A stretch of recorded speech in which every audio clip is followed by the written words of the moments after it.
दुनिया के सबसे ताकतवर सेना के नेता यानी डोनाल्ड ट्रंप और करीब 1.5 अरब कैथोलिक लोगों के सबसे बड़े धार्मिक गुरु यानी पॉप लियो 14वें के बीच तकरार अब नए लेवल पर पहुंच गई है।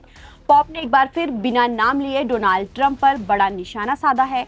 पॉप लियो 14वें ने कहा है कि दुनिया कुछ तानाशाह लोगों की ओर से बर्बाद की जा रही है जो युद्ध पर अरबों रुपए खर्च करते हैं। उनकी ये बात अमेरिका ईरान जंग को लेकर ट्रंप के साथ लगभग एक हफ्ते से चल रहे उनके विवाद को और बढ़ाने वाली मानी जा रही है। दरअसल कुछ दिन पहले पोप लियो ने अमेरिका इजराइल के ईरान में युद्ध को बढ़ावा देने वाली सर्वशक्तिमान होने के भ्रम की निंदा की और दुनिया के नेताओं से युद्ध खत्म करने की अपील की थी। उन्होंने कहा, अब खुद की ताकत और पैसे की पूजा बंद करो और युद्ध बंद करो।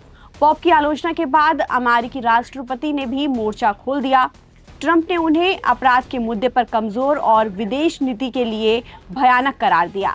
यहाँ तक कि उन्होंने ये सवाल भी उठा दिया कि उन्हें आखिर पोप क्यों चुना गया।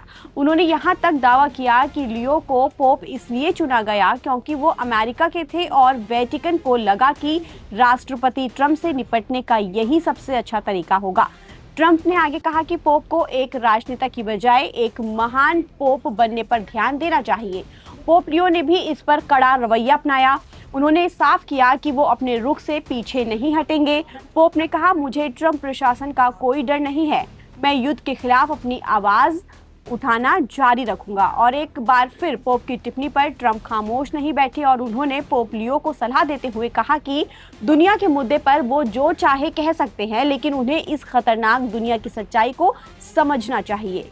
ट्रंप ने पत्रकारों से बात करते हुए पोप को लेकर पहले के मुकाबले थोड़ी नरमी से बात की, लेकिन फिर भी ईरान के युद्ध पर उन्हें समझाने की कोशिश की। राष्ट्रपति ने कहा कि पोप को समझना होगा कि ईरान ने पिछले कुछ महीनों में 42,000 से ज्यादा लोगों को मार दिया है। वो पूरी तरह से निहत्थे प्रदर्शनकारी थे। पोप को ये समझना चाहिए, ये असली दुनिया है, ये खतरनाक दुनिया है। ट्रंप और पोप के बीच ये तकरार खास तौर से ईरान पर अमेरिका इजराइल के सैन्य अभियान को लेकर है। अमेरिका दुनिया का सबसे बड़ा ईसाई देश है, जहां ईसाई धर्म के लोग की कुल आबादी 69% है। राष्ट्रपति डोनाल्ड ट्रंप खुद को ईसाई बताते हैं और 2024 के चुनाव में उन्होंने कैथोलिक वोटरों का 55% समर्थन हासिल किया था। लेकिन अप्रैल 2026 में पोप लियो 14वें से उनका खुला विवाद छिड़ गया है। ट्रंप और पोप के इस मौजूदा विवाद में दोनों में से कोई भी पक्ष पीछे हटने को तैयार नहीं है। ये टकराव आगे किस दिशा में जाता है, ऐसे में ये देखना अहम होगा। ताज़ा अपडेट के लिए आप बने रहिए नवभारत टाइम्स के साथ। नमस्कार।